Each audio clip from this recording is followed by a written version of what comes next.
अब हम गर्भगृह लगभग पहुंच गए हैं और सबसे बड़ी जो आस्था का केंद्र इस भूमि में भी जो लगभग 3.25 एकड़ हम कहें, उसमें भी जो सबसे महत्वपूर्ण स्थल गर्भगृह हमारे सामने है, जिसकी 1000 वर्ष की कानूनी लड़ाई या आंदोलन वो हुआ है।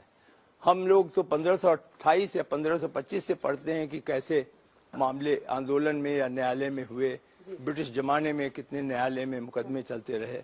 बट इन सब का एक ये मैं लगभग अपने हर साक्षात्कार में मानता हूं कि हमारे उच्चतम न्यायालय या न्यायालय की सबसे बड़ी भूमिका है वो यह है कि इस प्रकार की भावनाओं को पहले थोड़ा सा नर्म करें और फिर जो भी न्यायोचित हो वो निर्णय दें।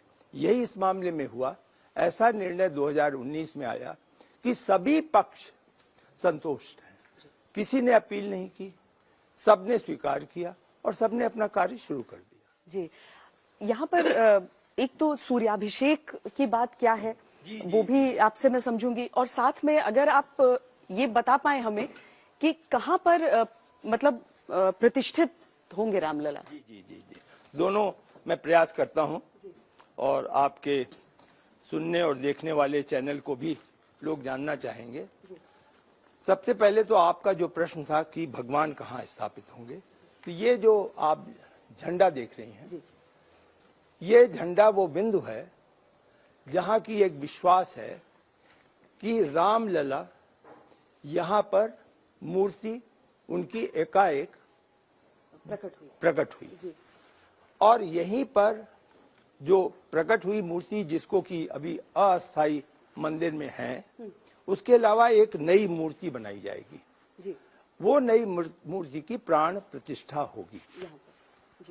और चूंकि आपने प्रारंभ में ही सवाल पूछ लिया था कि दिसंबर 2023 में आप पूर्ण कर लेंगे, लेकिन मैं ये अवश्य आपके माध्यम से बताना चाहूंगा कि लगभग प्राण प्रतिष्ठा भगवान की यहाँ पर जब सूर्य अस्त से उजागर होने लगते हैं, जो कि लगभग 14-15 जनवरी के करीब होता है, मकर संक्रांति के जी, उस समय यहाँ पर संभवतः हर प्रकार की जो अनुष्ठान होंगे, पूजा होगी, नियम होंगे, उसके अनुसार होगा और श्रद्धालु की सचमुच दर्शन की व्यवस्था उस दिन से शुरू हो। तो यानी 1 जनवरी की जो तारीख है उसके उस तिथि के इर्द गिर्द होना है, मतलब वो कोई पक्की बात नहीं है कि एक ही तारीख को, बल्कि जो पुण्य पवित्र तिथि हो उस दिन निकाल करके होगी, जो लगभग हर हालत में 15 दिन के आगे पीछे होगी। अच्छा, हम थोड़ा भीतर जाकर यहाँ पर अगर आप साथ में हम लोग यहीं रुके तो अच्छा होगा। यहाँ पे भी वही उम्रा है। अच्छा, ये आप देख रही हैं और ये नीचे जा रहा है। हाँ। ऐसी व्यवस्था यहाँ पे तो ठीक बात समझ में आती है कि लोगों का है, और जो श्रद्धालु है वो मूर्ति से लगभग 30 फीट, अच्छा, वहां से जी, जहाँ पर कि हमारे सहयोगी खड़े हैं जी, यहाँ से दर्शन करेगा। अच्छा, और दर्शन जब करेगा तो उसकी 2 आवश्यकताएं हैं जी। एक तो वो भगवान की आंख से आशीर्वाद लेता है जी, और एक भगवान के चरणों में वो वहीं खड़ा होकर नतमस्तक होता है जी। तो इसलिए यह निर्णय लिया गया है कि जो ये बाल लला होंगे, चाइल्ड राम होंगे, इनकी लंबाई लगभग 52 इंच से 53 इंच होगी। अच्छा, लंबाई, और बिल्कुल बाल लला होंगे, बाल स्वरूप होगा उनका, और जो धनुष और बाण भी होगा वो खेलने वाला धनुष और बाण होगा। अच्छा। उसके नीचे उनका नेचुरली कमल के उस पर वो खड़े होंगे, समचरण होंगे जिससे दोनों चरण दिखे श्रद्धालु को, और उसके नीचे एक सपोर्ट होगा, फाउंडेशन। अच्छा, तो कुल मिला करके ऊंचाई लगभग 8 फीट से कुछ कम हो। 8 फीट से कुछ कम क्यों रखा गया? उसका एक कारण है कि औसत जो हाइट है श्रद्धालु की, उसको ध्यान में रखते हुए यह रखा गया कि वो अपनी आंखों को वहां तक पहुंचा सके, तो वह होगा। अब आपने चरणों पे हमारा आई लेवल रहेगा। हाँ, आई लेवल पे आई लेवल मीट करें और फिर चरण पे मस्तक नतमस्तक वहीं से हो। अच्छा। आपने पूछा कि सुना गया है कि कुछ सूर्य की किरण आएगी, जी। तो वो सही है। रामनवमी में, केवल रामनवमी में, जी। एक तरीके से आप यूं समझें कि जन्मदिन है, वर्ष में एक रामनवमी, उसमें यह व्यवस्था की जा रही है।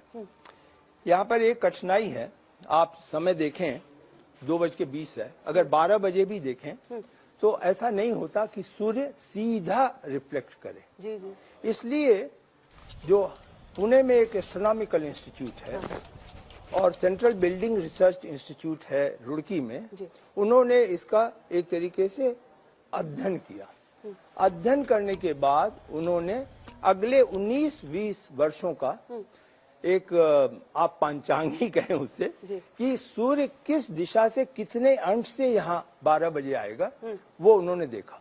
अच्छा। और उसको फिर हम रिफ्लेक्ट कैसे करें, अद्भुत। उसको रिफ्लेक्ट करने के लिए जी।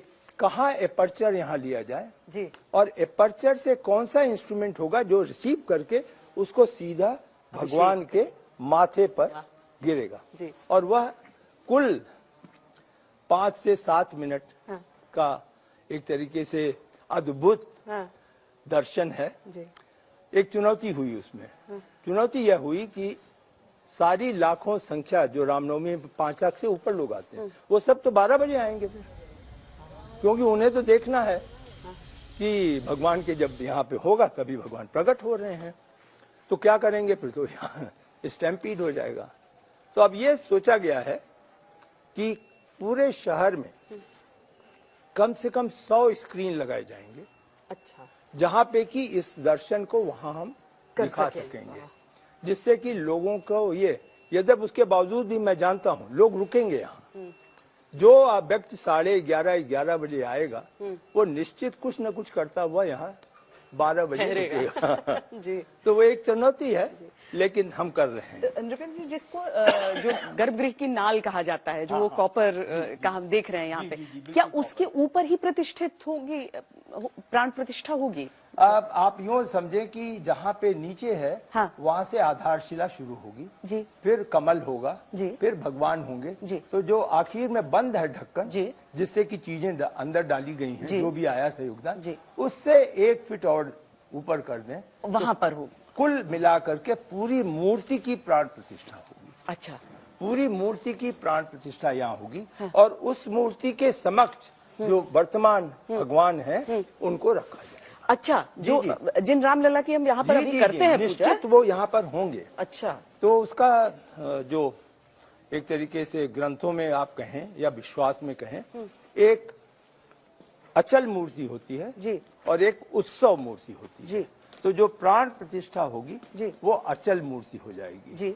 और जो उत्सव मूर्ति, यदि किसी समय ऐसा निर्णय हो कि हम उसको बाहर लेके दर्शन, जैसा कि पुरी में होता है, हाँ, हाँ। तो वो हम कर सकते हैं, लेकिन दोनों मूर्तियां यहीं पर होंगी। हाँ। और आप यूं समझें कि यहाँ जो दरवाजा है जी। ये पूरा का पूरा दरवाजा जो टीक वुड का होगा, अच्छा। उस पर सोने की, हाँ। जो भक्तों ने कहा है, ऑफर किया, एक व्यक्ति ने किया अच्छा। है कि हम इसको पूरा सोना करेंगे, परत चढ़ाएंगे उस हाँ, पर। परत चढ़ाएंगे, और जो इसके ऊपर शिखर जाएगा जो 161 फीट ऊंचा होगा, हाँ। उस शिखर को पूरा सोने से करेंगे। जैसा वर्तमान में आप सोमनाथ में, विश्वनाथ मंदिर में, अन्य जगहों पे भी है, तो सोने की व्यवस्था होगी। और जो ये 9 दरवाजे यहाँ गुरु मंडप में होंगे वो भी सोने के हैं।